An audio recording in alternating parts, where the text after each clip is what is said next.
morning, good morning, good morning, and thank you for joining me on Friday's episode of the Roundtable Talk Show. It's Friday, and you know what that means. I didn't tell our guests, but I always tell people you don't want to be on my Monday show or my Friday show. And why is that? Mondays, I've slept all weekend. I'm rested. Fridays, I've been doing this show. I've been talking. The world has gone mad. So I have absolutely no idea what I'm going to say. But I know it's going to be fun. I know it's going to be interesting because we always have fun on the Roundtable Talk Show. That's what we do. So I'm going to ask you to do what I always ask you to do every day, no matter what day it is, Monday through Friday. I make the same request for you to go out and be an evangelist for the Roundtable Talk Show, because we need your support. And not only do we need your support, but your friends, your network, they need your support. They need the information that we share every morning, weekdays at 8 a.m. Pacific. So if you haven't shared this information, what kind of friend are you? Share it with your network. Friends don't let friends miss out on the Roundtable Talk Show. Now, while you're sharing the show, I'm going to go ahead and introduce our first guest. We have a real life angel from heaven on the show. Yes, we do. We got an angel here just for you. Now, Angel from heaven is also known as the CEO Confidant. He's an influencer, international TV host, public speaker, CEO consultant, board member, and philanthropist. In the last 21 years, Angel has empowered more than 1,500 CEOs in 33 different countries. He was born near Barcelona, and he has lived in 8 countries and speaks 5 languages. So I guess we'll have to see how he's doing during this global pandemic. Angel, good morning. How are you? Good morning. Very, very well. Thank you. What an introduction. I have to say it's the first time ever I've been introduced like that. So this Friday will definitely go to history. Thank you so much. I like making history. I like making history. It's fun. You're already making history. And thank you obviously to all the audience watching us. Absolutely. I love your background. I love your background. Now, you're a world traveler. You're all over this place. How has it been for you over the last year? Because I'm pretty sure your travel has been, maybe slightly altered. Well, totally altered. Totally altered. And not because of the restrictions. Well, it's mostly because, you have to stay in places like for 1 week or 2 weeks to quarantine and these kind of things. But thank God, we have remote working tools that we can use. But last year, as answering to your question, last year has been a year of awakening. That's definitely. So if you had asked me the question you're going to ask me today, 12 months ago, I guarantee you I would have answered differently. So that's the best thing I can say right now. So what have you been up to? You have all these accolades. You're doing the most. You're saving the world. You're helping the people. What does a typical day look like for you? Thank you. A typical day, well, if I'm on vacation, it's different. But when I am working here in Dallas, Texas, basically, I take my kids to school. I have 3 kids. 2 of them still go to school. And after that, I just start my normal day. I have an intention experiment I've been doing for the last 3 years. For half an hour, I meditate with 8 other people from different places in North America.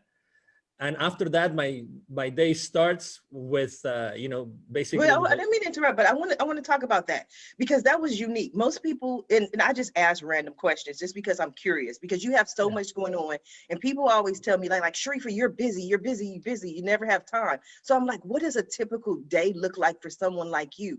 But intention experiment, I don't want to gloss over that, because I've heard about, morning prayer calls and meditation, but intentions and experiments don't typically go together. Please clarify. Thank you. So basically, a few years ago, I went to a conference of a gentleman. He's of a doctor called Dr. Joe Dispenza.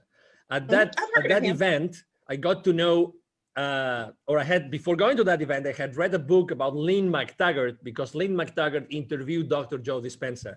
Lynn McTaggart, she lives in the UK, and what she does is she conducts worldwide intention experiments. Actually, you can go Lynn McTaggart, you can Google her, and she has a great book about that. So basically, intention experiment means that every single morning a group, we are 9, but a group of 8 or more people can meet up, and basically they decide, okay, so today we are going to intend for something specific that we want to happen. And we do that for a week. So every single week we intend for something that has been proposed by one of the members. So every week, again, we've been already 3 years. Every week we've been intending for one different thing that has been asked for one of the different 9 members of the team. And we're right now, actually, after so long, we are right now working on a book. We are writing a book called 10-Minute Miracles, because we've seen so many miracles happen. We've seen people healing. We've seen things changing in our lives. So it's been incredible. Obviously, in 3 years, I mean, 52 times 3, right? Means a lot of experiments, right? A lot of intention, weekly experiments. So that's what we do every single morning. We meet, we start talking, and then for 10 minutes, we put them nice music to intend, and all of us, following a specific technique, we intend for something to happen. So that's amazing. I'm trying to figure out how I can get in on this call, because I need some 10-minute miracles or some 5-minute miracles. I like quick, fast. But for yourself personally, there had to be a reason why you stayed for 3 years. Was there something personal that you can share where you're like, I set this intention, it happened, you have to do this? Well, there have been so many things happening. First of all, when 8 or 9 people get together every single morning, we establish a bonding that it's a bond that it's very difficult to break. We feel things. We literally physically feel things. And after those 10 minutes, we actually share what we have experienced, what we have seen. And we've seen incredible things. I mean, from a physical point of view, I mean, I'm sure that both Christian and Yo-Yo, they have experienced similar things, because they're both extremely, deep people, right? Deep human beings. But when you establish that, when you create that bonding and that environment, really magical things start happening, and you live physically things. So I can tell you, foreclosures that were out of the blue, like canceled the last minute, that has happened twice. I can share with you people healing from back pain, like lifelong back pain. I can tell you about people being operated, having surgeries, that they recover much faster because we were intending for them. I can tell you people feeling the intention. So people even not knowing that we were intending for them, and they were going through some sort of issues in their lives, they got those things sorted out. So that's why we're writing a book. There's so many things that have happened that there's one chapter for each of us right now in the book. Again, it's going to be called the 10-Minute Miracles. I love it. I love it. No, I'm so intrigued. I think I can talk to you for all day and pick your brain, so much in there. But Angel, I'm going to come back to you. I want to go ahead and introduce our next guest so we can start this conversation, because it's getting good. Miss Yamitra Wadeo. Yamitra is the only live past crazy specialist. She works strategically with individuals to identify, analyze, and release chaos and crazy in their lives by providing a safe space to begin their journey and guide them to the source of their own power. Yamitra is an Amazon international best-selling author of Fearless Women, Born to Give Thanks, and Transition to Freedom, and 7 other amazing books. She has received Author of the Year award for 2 consecutive years and has had the opportunity to share the screen with the late actor Tommy Ford in the movie The Last Time. She is the founder of Be Fearless Inc., Waddell Consulting Services, and Bear Your Hair. Good morning, Yamitra. How are you? Good morning. Y'all make me sound good. I like these introduction things. Everyone good at this. said that. I don't know why. And I'm like, hey, I just read what you send me. I got to be careful, though, because so much better when you say it. Somebody's going to send me some bio and I'm just going to read it. It's like, I'm the king of America. I'm like, I don't know. Would you send it to me? I'll read it. Tommy Ford. Oh my God. That was a loss. I love, I grew up. We all grew up, I think, for the most part, watching Tommy. Yes, what a great loss. Good morning. How you doing today? I am doing peachy today. It's a great day. So I'm happy to be here. I'm excited And I would just like to tell Angel, I am a Joe Dispenza fan. Yes. I have the majority of his books, and I think he's just an awesome human being. I love him. Yeah, Yes. he is. Yes. Yeah, he's good. Yamitra, talk to us about Be Fearless. Where did Be Fearless come from? It most likely came from some sort of fear that you stepped over. Yes, it is. It is a story for sure. So I go by the tagline, "The only live past crazy specialist," because I know crazy, and your crazy doesn't have to be like my crazy. Your crazy could be the normal crazy, life, kids, your career, all the crazy. My crazy and Be Fearless came from being a survivor of domestic violence, and my abuser just happened to be the pastor of the church, and so to be the first lady and be the woman in front that everybody's looking to, and then being abused, it was hard. And from going from that to living in a shelter to, now finishing my PhD and owning a couple of businesses, you have, and Be Fearless, I would have to say, is understanding that regardless that this fear is here, my vision and my mission is not changing. Fear is going to have to go with me on this journey. Like, you don't have a choice. And so being fearless is understanding, acknowledging, yes, I'm afraid, but that has nothing to do with the fact that this is where I'm moving to and this is what I'm getting ready to go and do. What gave you the strength to get out of this situation? Because like you mentioned, for most people, the church is the rock of not only the community, but the family, right? So it's like getting divorced twice to me. I look at it like that, because you're divorcing this community and then also Okay. divorcing or getting rid of this person. Okay. So Yeah. what was that like for you? It was extremely hard because he had been a minister for 30 years. Who was going to believe? And then you have to look at the dynamics. I was 25, he was 51. We just had a kid. My family was 400 miles away. And who were they going to believe? A pastor who had been pastoring for over 30 years, or this young girl who seemingly married a man of status? And are they going to believe you? Or are they going to believe him? And so I essentially found myself fighting in the church, the FBI, because he reported me, said I kidnapped the children and moved states away. And it was a whole host of things. So on the day that I left was the day that I decided that I wanted to live. And I think it's a very fine line. And what I applied to that in life is sometimes we all have obstacles. And I break it down really simple. But did you die though? Like, you have to make a decision. But are you going to die when you make that decision? If the answer is no, then you have every right and every tool that you need to make that decision. And that's what I did. Like, I knew it was going to be hard. Who wants to live in a shelter and pick up pennies off the street with two kids? I certainly did not. But I knew that I the way I think, and this is where Joe comes in, that's why I love him so, that my current reality is just not, I don't agree with it. So I don't have to admit to it and I don't have to be subject to it. So if I can think a different thought, then that's what I'm going to do. And it has been a 16-year journey of living past crazy. And I'm a firm believer every day to give my words and my breath direction. So before I get up every morning, I give my words and breath direction to accomplish something every morning, even if it's to find abundance, to find the answer that I'm seeking, whatever it may be. That's what I set out to do, because I believe your words are absolutely powerful, period.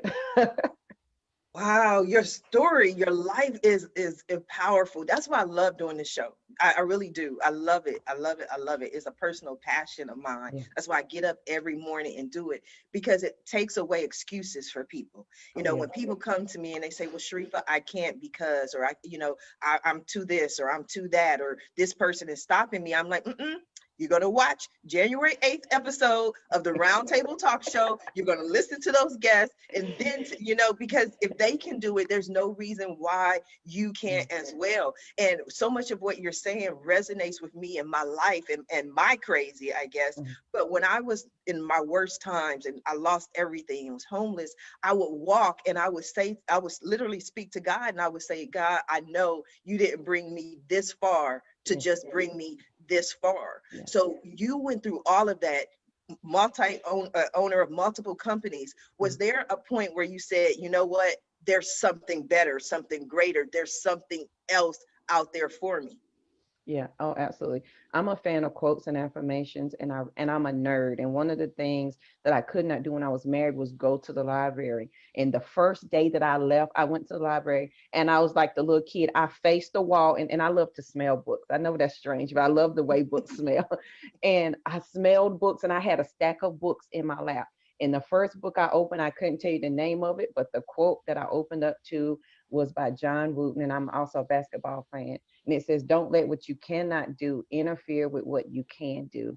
Because I was like, JoJo, what is it that you can do? Because I couldn't find an attorney that would help me. Nobody wanted to help me because everything was so crazy. And that quote came into play because it says, if you focus on what you can do, what you cannot do will take care of itself. And I was like, well, JoJo, you already had 2 undergraduate degrees, so that must mean you're not stupid. And so I learned the laws of North Carolina for representing myself, and I went to court and represented myself, won the case, and I live by that quote.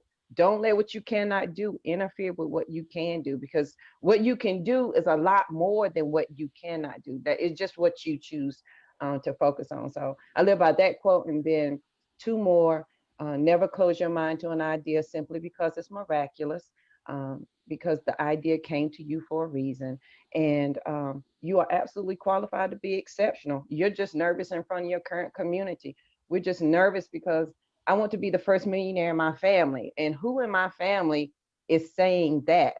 But it doesn't negate the fact that I'm absolutely qualified to do that.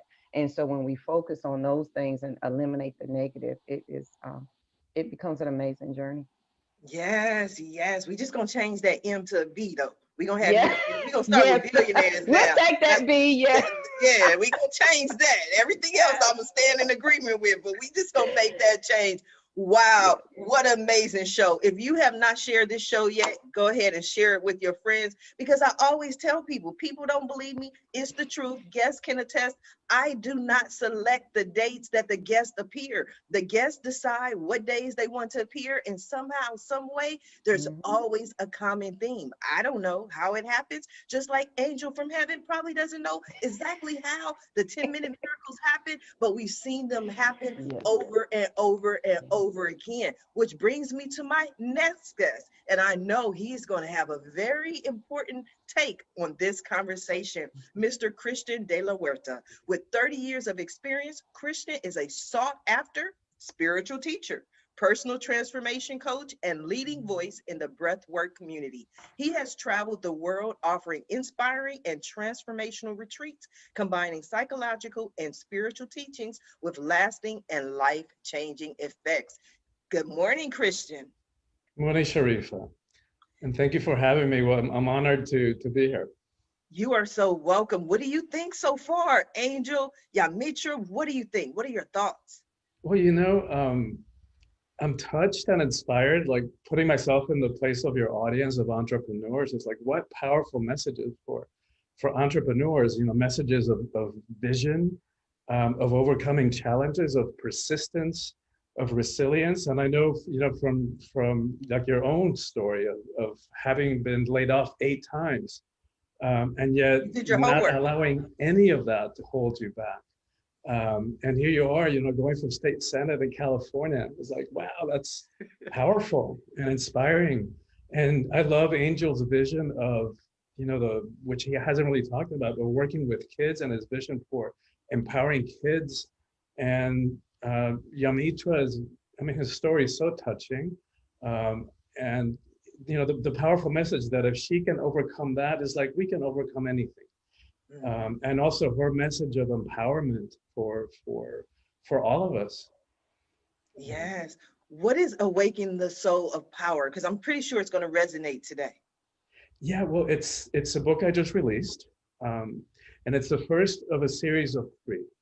And the title of the series is called Calling All Heroes.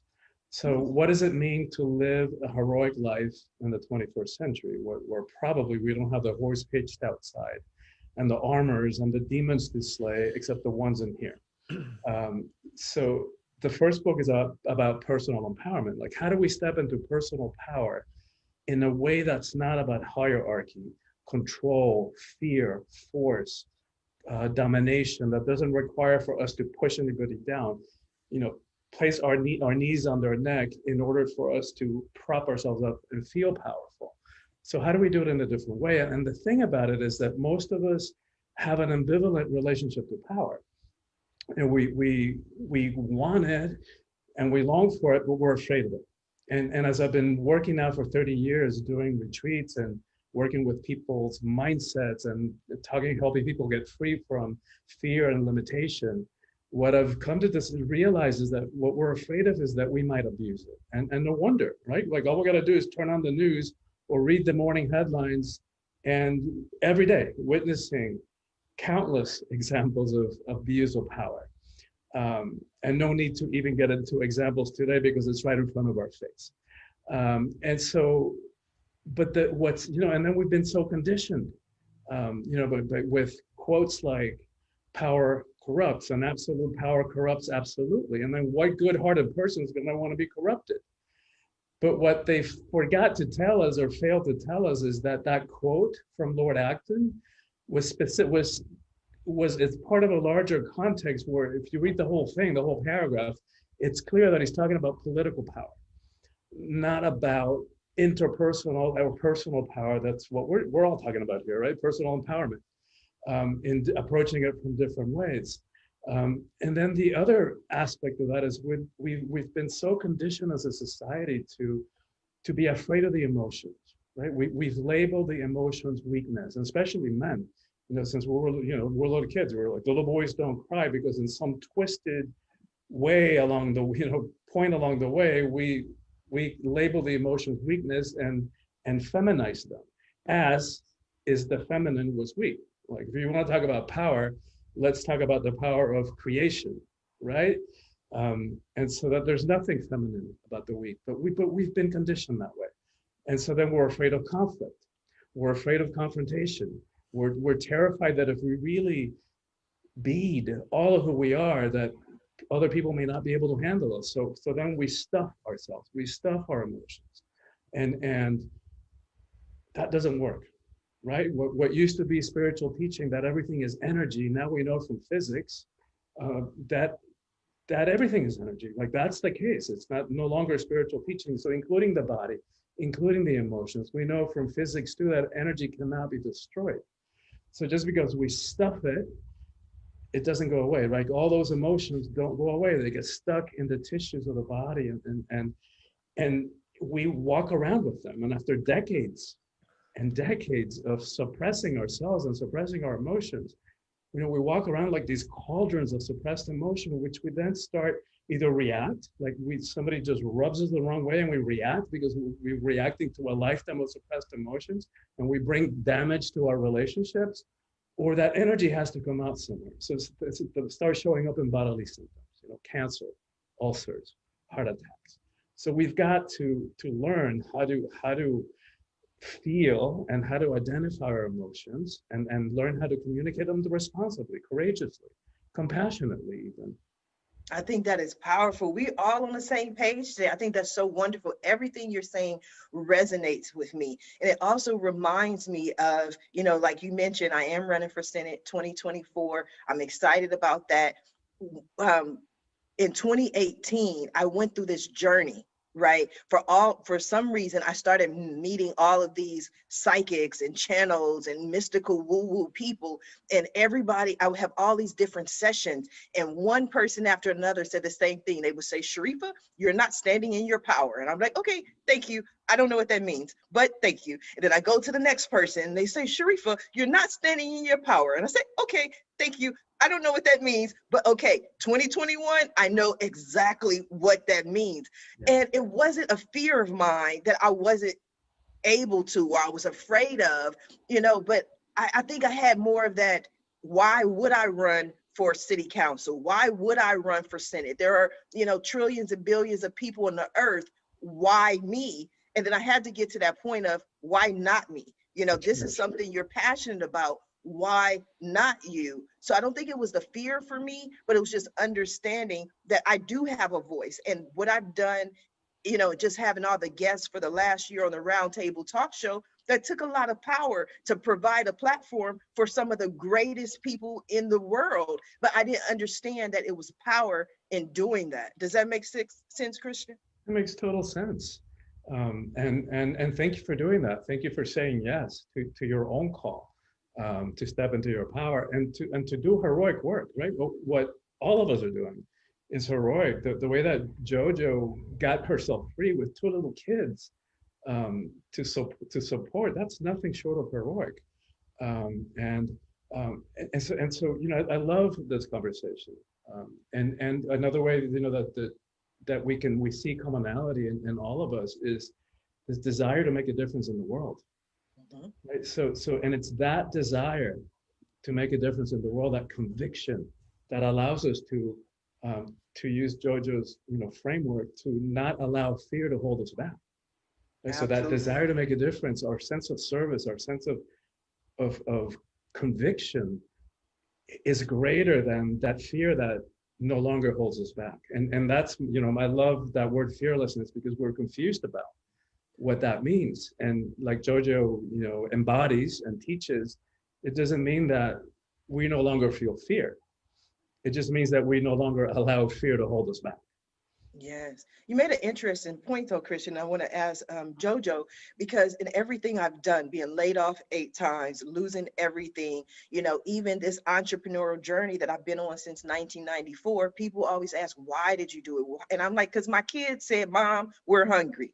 There wasn't this deep rooted, I want to save the world. My kids were like, Mom, dinner needs to be served somehow, some way. So JoJo, when Christian looks at you and he's like, you know what, just getting these 2 kids out of this situation, that's powerful. And I agree wholeheartedly, there's power in that. But at that moment, were you thinking about the power, or you just like, I got to get out of here?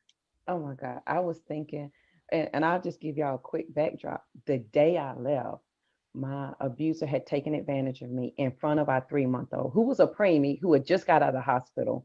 And so she was only 60 days old, and she only weighed 4 pounds. And so he had taken advantage of me in front of her. And I tried to kill myself that morning. And then the next morning, that night, he tried to have me committed to a mental hospital. And I was like, this can't be my life. Like, is this going to be my life statement? And then that morning, July 26th at 7:30 in the morning, I stood at that front door and I cried for 35 minutes, because I knew when I opened up that door, it was going to say door open. And he might have been a heavy man, but he was a quick man. I was like, either I'm going to die trying to leave here, I'm not going to willingly let you kill me. And that's exactly what happened. Mind you, my family was 400 miles away. I didn't know a soul. I had no money. I drove a car. The front wheel fell off if you went over 45. There was no tag, no registration, and no insurance on the car. So when I left, it was the last thing it was my last ditch effort to say, if you're going to live, today is the day. Well, you better put all the living you got in this moment right now. Come hell or high water. That's all you got. And that is what allowed me to walk out that door. Now, has it been easy? No. The lights off, power off, gas off. I'm eating once a day, asking my coworkers, "You going to finish your lunch so I can eat?" So whatever's at the house, the kids can eat. But it's in that moment that you have to decide: do you want to live or die? And I think that sometimes this was my crutch. But it's so hard. It's hard to make a decision. I don't know. It's not hard. Making the decision is the easy part. What's hard is dealing with the ramifications that come with the decision. And so for me, 2 things. Is this going to be my life statement? Are these going to be the last words that everybody's going to know JoJo for? And are you going to put all your living into this moment? And if that's what you're going to do, then sister, you better get moving. Absolutely. Angel. If I may add something, after hearing both Christian and Yo-Yo, probably they don't know, nor Christian nor Yo-Yo, and they don't know, but Tony Robbins has been quoting you for the last probably 10, 15 years when he says that we are so fearful of our own power. Yes. And that's probably why we don't step into it so easily, because we are fearful of ourselves and what we can do with that power, right? So I was having chills as I was listening to both of your stories. It's definitely magic what you have, what you are building here today, Sharifa. Thank It is. you. And Thank I you. would say, and Angel, you saying that reminded me, I have a journal. I host the Fearless Morning Show weekdays on Facebook at 7:15. And so we talked about this a couple of weeks ago. In my journal entry from April of last year, I wrote a note to myself, and it was like, JoJo, why are you so comfortable in the darkness? And my answer to myself was because I was so afraid of my light. I was afraid of the brightness of my light. And I think we all can agree that at some point we found a journey that spoke to who we truly are. And it began in our mindset because our mind is our superpower. And it was there that everything that we decided to embrace the light instead of the dark. Yes. Angel, have you had a moment when you felt like you were not standing in your full power or you were afraid of your power? Well, so many times. If I had to choose one, probably it would be when I left corporate America. Mhm. That was 5 years ago. And, although I had been, I mean, it's funny because when you read my bio, it sounds so wow, right? That eyebrow raising effect. But can you believe it or not? I mean, I was really like, oh, I don't know what I'm going to do. I don't know if I don't know what I have really done in my life. I mean, I don't know if what I have learned or what I have done to others or for others is going to serve me, really. So, when you said, the famous imposter syndrome, Yes. that, Yes. you just, you go from a very structured, massive, I had worked since the 90s for large multi-billion euro corporations, and suddenly you are by yourself, right? And I was, and you say, well, I don't know what I'm going to do. And I was extremely fearful. And it took to me many months, I have to say, many months to actually just sit down, take a piece of paper, so easy, take a piece of paper, a pen, and start writing my accomplishments or what I had done throughout my entire career. Then when I started to, write down some numbers and making some calculations, it was then when I realized, well, maybe that's something, and maybe I can add value to someone's life and someone's business with what I have done. But oh my God, I mean, I was so blind, so blind. I really didn't want to see. It's not that, it's not that my prescription glasses weren't right. It was just like I didn't want to see the obvious. I mean, very often they ask me, what would you change, right? I mean, this famous question, what would you change if you were given another opportunity? Oh my God, I would change so many things. But the number one thing would be, I would step up. I would start exposing myself like crazy since day one. I would start sharing my story because, we probably all of us, we have shows or we have interviewed people for sure. And we all know that the real power of our conversations is that we know for sure that someone right now is listening to us and we are going to change their lives. Yes. For sure. That's happening right now. I mean, not for me, but for you, but this is happening. That's why we do what we do. With our questions, we're trying just to open up ourselves so that others, are able to listen to those messages. So had I started to share my humble messages from the very beginning, I would have started impacting others' lives immediately. We just have to open our lives, open our mouths. And let me tell you a little bit of an anecdote. So it took to me almost a year to open myself and to do my first ever Facebook Live. And it was by myself. And I thought I have to make like an announcement to the world, right? Okay. So I went there, I explained, probably I didn't have all those numbers yet, but I went there, explained why I was doing what I was doing. And then I remember, as if it was now, when I clicked like stop broadcasting on Facebook, I started crying like a baby. It was, the pressure I put myself, like just to go raw into the world, saying who I was and what I was doing and what I was standing up for. Oh my God. But I will never forget that moment. But I said to myself, oh my God, I wish I had done this more and so That's powerful. That is so powerful. And the fact that you even share that moment, I'm pretty sure that many people who tune in to watch you had no idea. I mean, when we do our shows, like you mentioned, all of us in some form or fashion have a show or have an audience, everybody thinks it's so easy, but it's not easy to be vulnerable. It takes a lot to be vulnerable and to talk and to share your message. yeah, absolutely. And probably, right now, I don't care that much because, whatever happens. And that's one point that I wanted to make, maybe changing gears a little bit, which I think is killing us as a civilization, which is that thing of fitting in. Yes. We are raised to fit in. We have to follow certain patterns. And, regardless, I try not to talk about religion and politics and everything, but regardless of where you are today, regardless of what our avenues are, regardless of where we for, and anybody in our audience right now stand, we really want to help each other. We genuinely are good and want to do good.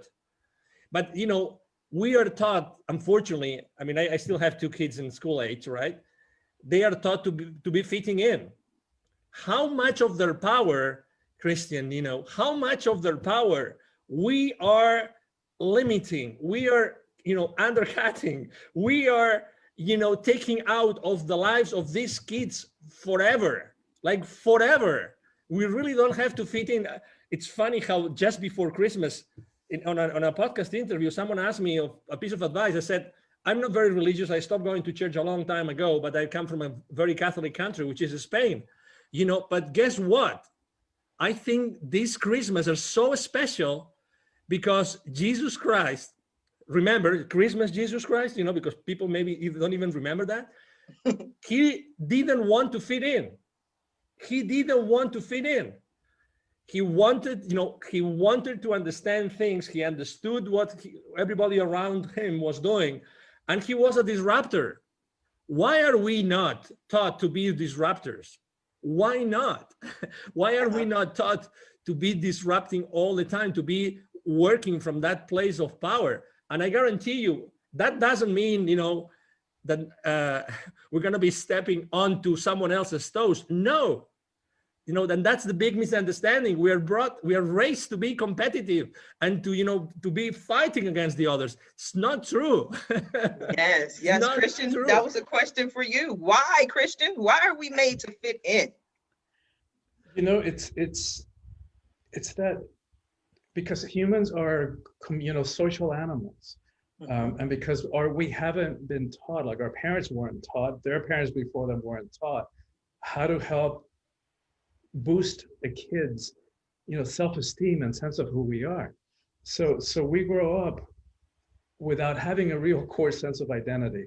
And I love what Angel spoke, except that the only word that I would challenge is forever. Because yes, in a lot of cases we we know people give up their power forever. But I don't want to highlight that. I don't want to leave that in the space, because that is what the times are calling all of us to do, which is to reclaim our own power and find ways of expressing it that are a match for who we are. And it's going to be different in every time.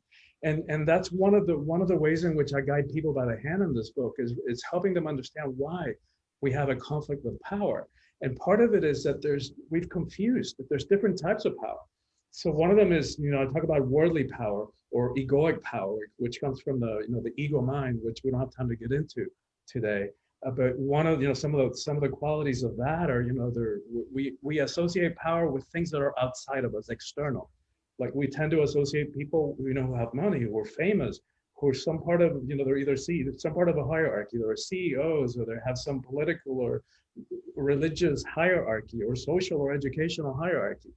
But the thing about those kinds of power is that because they're external, they're fickle, right? They're here today, gone tomorrow.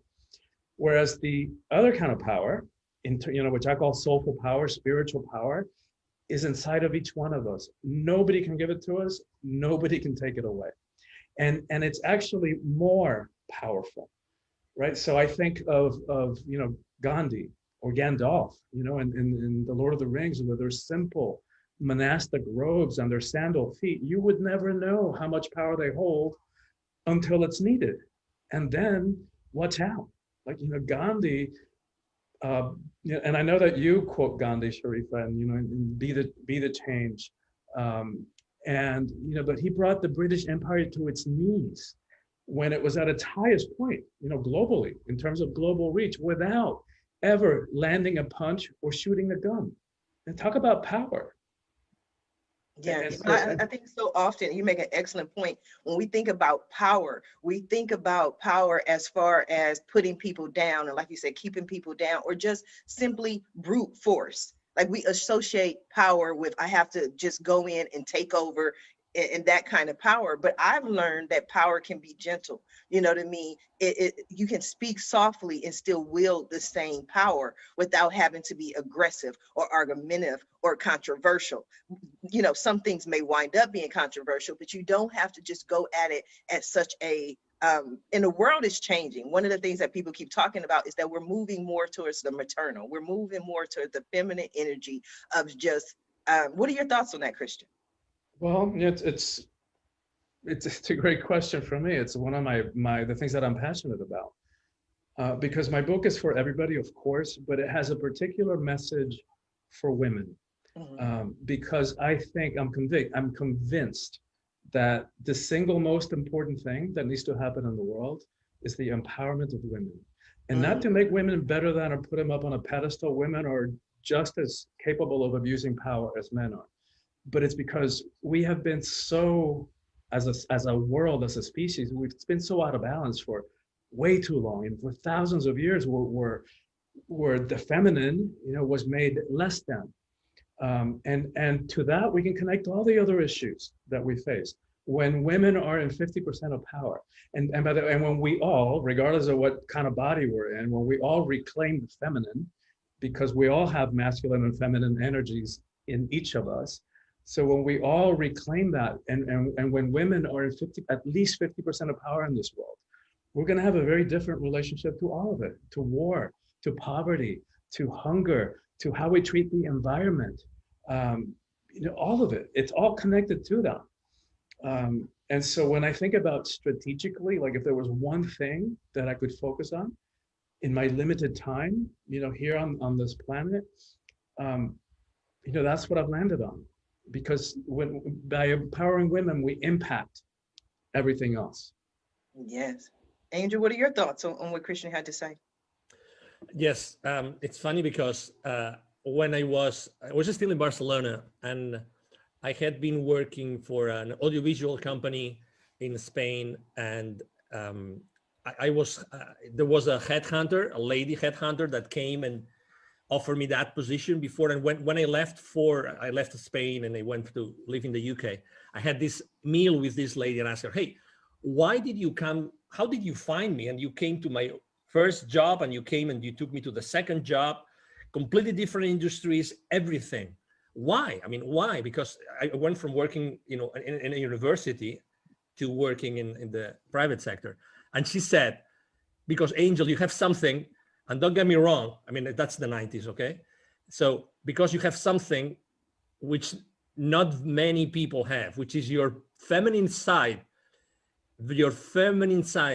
is very pronounced. And I said, what do you mean?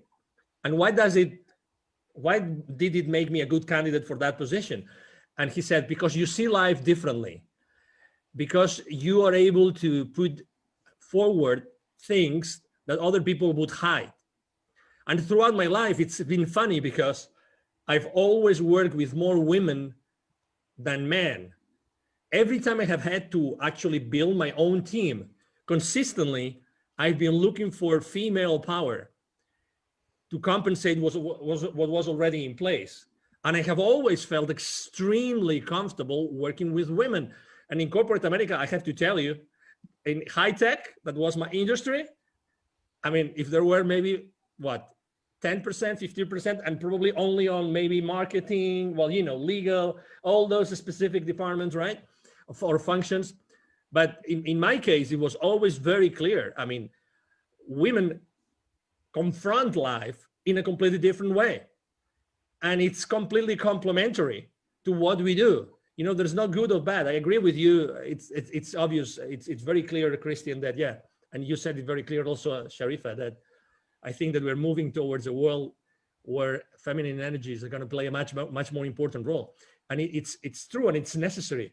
And when I go to Latin America to help the underprivileged kids, and I find those kids and I'm teaching them, I focus completely on self-esteem, because those kids will never receive that message anytime soon. You know, I'm not going to say forever, Christian, but anytime soon. They're not going to listen to anybody. They're going to hear that message of empowerment. But I focused on girls, because girls are the ones that are more limited in their future. The views of their parents or their tutors, their views about what the life of that girl is going to be is super limited, super limited. I remember going to an area north of the state of Puebla in Mexico, where there are 186 different indigenous communities. Okay, so many different languages. All the girls work in the fields with the parents, and they help moms cooking at home and cleaning. That's what they do, right? In this entire area, every year from high school, because there's a high school in this entire area, there are 400 kids that graduate every year, okay? So only 2 or 3 of these 400 eventually go to college, and only 1 is a girl. Isn't it crazy? Crazy, crazy. I would love to hear JoJo's thoughts on that. I think that's definitely crazy. Yeah, I think that's crazy. But I think Angel and Christian both hit on something that as women begin to, first we have to understand the power of our energy. I just held a women's conference called Sister Rise, Revitalizing Individual Sacred Energy. And as women, as we begin to understand what our sacred energy is and how it's going to change the world and how we begin to impact the world, I think that's going to, it's going to make a big difference. And I think as women, as we begin to see ourselves differently, and we have to think about how big of an impact, and guys, you can think about this too, how big of an impact your mother had on your life. We do a lot of things because the women in our household did them. We make the macaroni like mama, we clean, we fold our towels. And every day we are creating a legacy for our children to follow in our footsteps. As women, you know, we look to daddies, because I was a daddy's girl too, but I looked to my daddy for business sense, but I looked to my mother to set up my traditions on how I was going to raise my children. And that's an excellent point, because I laugh with my son all the time. My son will be 24 in April, you know, and whenever he does something and it's not correct, I'd be like, gotta do it right, because people will say, your mama didn't raise you right, you know what I mean? Or they'll say, who raised you? I'm like, so this is not about you, this is about me, right? It's about me, because your name is all you have. And that, you know, in this book called The Awakened Woman, it says, if we forget if we forget who we are as women, then all who lean on us and look to us for guidance will be lost. So generations from now, great grandma JoJo, I could have lost everybody because I did not step into my power as a woman, and then understand that I have masculine, I have female, and I can manage them and hold them equally. But I absolutely, this is my wheel. I love this kind of stuff. So I'm over here dancing with my feet because I'm having a good time. You know, it comes to you know, it's attributed to Betty White, which she's, you know, her incredible, unique sense of humor. She said, you know, we're talking about courage, and she goes, and I'm not going to do it justice, but she goes, you're talking about having balls. It's like, those things are weak. You just thump them and they bend over and they collapse in pain. You want to talk about courage? Let's talk about vaginas. Those things take a pounding. Yes. It's all in how you look at it. It's all in the perception. I love Betty White. I love laughter. I mean, that's the beautiful thing. Anytime I do stand-up comedy shows, it's always my brand, Laughter Heals. We need more laughter in the world. We need more people to remember who they are and stand in their own power. And it may not necessarily be easy, but I definitely think that it's necessary. JoJo, I want to go back to something that you said earlier in the show, when you were making, when you after you left the shelters, at what point, because I think this is very important for the audience, at what point did you really decide to stand in your power as far as being a business owner and be an example and start your conferences? What made you say, if not me, then who? Because I knew it was something I needed. No one was, and my pet peeve is giving somebody so much information that they're overwhelmed. I'm the person, I need JoJo, do step one and then do step two. And nobody was giving me that. And I was like, okay, let me start documenting what I'm doing. Like, how am I getting over this? How am I changing my mindset? And what are the things that I'm doing? And so for me, it was, this is what I need. So surely somebody else needed. And what really made it hit home, because you know how you play entrepreneurship and you think you're going to do it. And I've been in healthcare for 20 years. I didn't want to give up the title that I worked at Duke Hospital or Duke Medical. I didn't want to give up that title, you know, that I've worked at all those places. And then I spoke the first time ever and talked to a group of ladies who were coming from welfare to work. And the lady called me like 3 days later, and she said, had you not shared your story, I would have killed myself. And I have a quote that I wrote right then, and it says, somebody is waiting to hear my voice, and they will not move until I move. So every day when I get angry and frustrated, like I can't figure this out, like I don't know what I'm doing, JoJo, somebody's waiting to hear your voice, and they're not going to move until you move.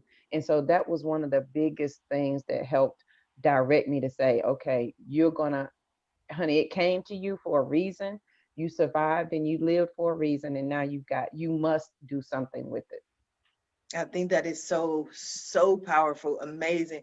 Now, we are coming down to the last few minutes of the show, and I must admit, I have greatly enjoyed this show. Me At the too. end of every show, I just allow my guests to speak directly to the audience, to everyone who is watching this show live, as well as everyone who is watching it in the archives, and let them know what you want them to take away from your appearance here today. And we're going to start with you, Christian. Good. Thank you so much. And I want to, add one more thing for the men in the audience, because the current system, of toxic masculinity that we've been living in for the last, who knows how long, thousands of years, is not good for men either. Right? Of course, it's oppressive women in ways and in ways that are completely unacceptable and enough. But it's also been incredibly limiting for men. Like, no wonder men, have a shorter lifetime. They die 3 years before. No wonder the rate of suicide among men is like 3 times. I forget the exact number right now, but it's way higher. I think 70% of the suicides in America are committed by white men. So it's not working, right? The system is not working for men either. And it's time that we all figure out a way to reconnect with who we are, to reclaim our own sense of self, our own sense of power. As far as I'm concerned, we're living in the most critical times in the evolution of humanity. Make it or break it time, right? And so whenever one of us feels that call, like all 4 of us here have to be more, to say yes in spite of the fear, and to step into roles that we don't even know how it's going to work out, that the universe has a vested interest in each of us doing that. Because as we do that, and when we do that, the ripple effects will be felt. And like everybody here was talking about, like Angel was talking about, making a difference. That's how we all get out of this collective hole that we have dug ourselves into. Yeah. That was powerful. And that was actually a very interesting statistic. I had no idea that 70% of suicides are white males. I did know I found this interesting fact out, is that more women than men attempt suicide, but more men than women commit suicide. Is because men do suicide in deadlier ways. Women tend to take a bottle of pills and wake up in the hospital, but they live to see another day. Whereas men, they're done, they're final, they get the shotgun, and it's over. So very interesting. We have to heal the world so no one is in that position where they even contemplate or even think about suicide. And we're all here to help them. Thank you for that, Christian. Angel, what do you have for us? Thank you. One of my favorite sayings is taking perfect action now. And I do that because most of what I do is I help both, you know, corporate executives and entrepreneurs to accelerate the growth of their businesses through expansion and exposure using different techniques. And every single time, I'm very involved here in the Dallas area with the different business accelerators, business incubators, etc. And every single time I'm helping someone reinvent themselves, pivot in their businesses, I always have this same conversation. You all have an immense power inside to create wealth for the rest of the world. All of you. Tony Robbins says something which is extremely smart, which is, you know, your wealth is totally dependent and proportionate to the amount of people that you are able to serve. And I have to tell you that every single one of you have something inside your professional career, your life, that nobody else in the world has. Nobody. We all have lived completely different lives. Even if you think you are not adequate or you're not enough, you are already enough and you are already adequate. And you can already start. To offer your products, your services to the rest of the world. So I would encourage you to take imperfect action now, to start changing your life immediately, stepping into your power, as Christian and Jojo were saying very, very wisely, but do it today, do it immediately. You know, as you realized, you know, I think that many of us were confronted with death in the last 12 months, right? Like it or not.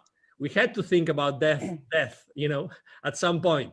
So, hey, you know, we can do so much good in this world and the world needs us. And if it's not us, it's not going to be anybody else. Exactly. I mean, it's great when I was listening to that from Jojo. It's like when I created my nonprofit Wisdom for Kids, I said, if I don't do that, who's going to do it? To be honest, nobody's going to do it.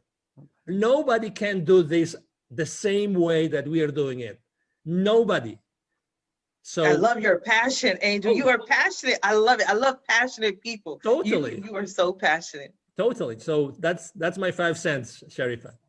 Oh, thank you for 5 cents. Usually we only get 2 cents. So I like that extra 3 cents. I love it. I love it. I love it. Thank you, Angel from heaven. Jojo, what do you have for us? Angel, I want to give you a word that I made up, but I think it will fit just right with you. It's urgentaneously. Like we have to take action urgentaneously. My kids hate when I say that. I need it done urgentaneously. They're like, that's not a word. Doesn't matter. It is. My daughter makes up words all the time. And I'm like, if Will Smith can make up Jiggy, you can make up whatever you want. So hey, I like urgentaneously. I'll just credit Jojo for that one. Yes. I would like to share my few cents is that as we all begin this journey, however we define it, describe it, some steps to live past crazy. And I call it self-care as gangster, because you have got to really want this for yourself to begin this journey. So there's just 5 things that you can start today. Number 1 is absolutely be quiet. You don't know what you like or what you want because you talk too much. So if you be quiet, you can hear what the God inside of you, the universe, the creator is trying to tell you. And there's a wealth of information. You have the answer. The problem can't exist without the answer already being there. They go hand in hand. Often we talk too much that we don't even want to acknowledge the answer. Number 2, be willing to understand. That means you've got to, at some point, acknowledge and work through all of your stumbling blocks. Ain't no way around that. Like, you've got to be willing to do that. Number 3 is allow space for yourself. Allow space for healing and grace. I learned that on this journey as I was growing, I had to make room inside of myself for JoJo to be great and not be small. And Grant Cardone says it's you do more damage by living small than you do by living great. And so you got to make space inside. And then when you do that, give yourself some grace and peace. Forgive yourself. Yeah, you made a stupid decision, but you made the best one that you could at that moment with what you had. Give yourself some grace and peace, sister, and move on. And then respect the power that's in you. And you do that with wisdom and peace. Respect that you are a superpower, and every day you have the option to pick your superpower up or lay it down. And I would tell you that, and people say, JoJo, I'm not like you. Like, I'm not powerful, honey. JoJo ain't either, but please let me tell you something. You are so powerful that you convince the God in you that you're not good enough to do anything. That's how powerful you are. You override the innate universe inside of you that says you're a creator to say that you're not.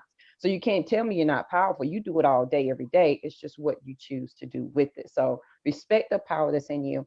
And number 5 is release the need to be less than, those old habits and thoughts. At least I'm not as bad as, at least I didn't do that. Release those words because they hold you exactly where you want to be.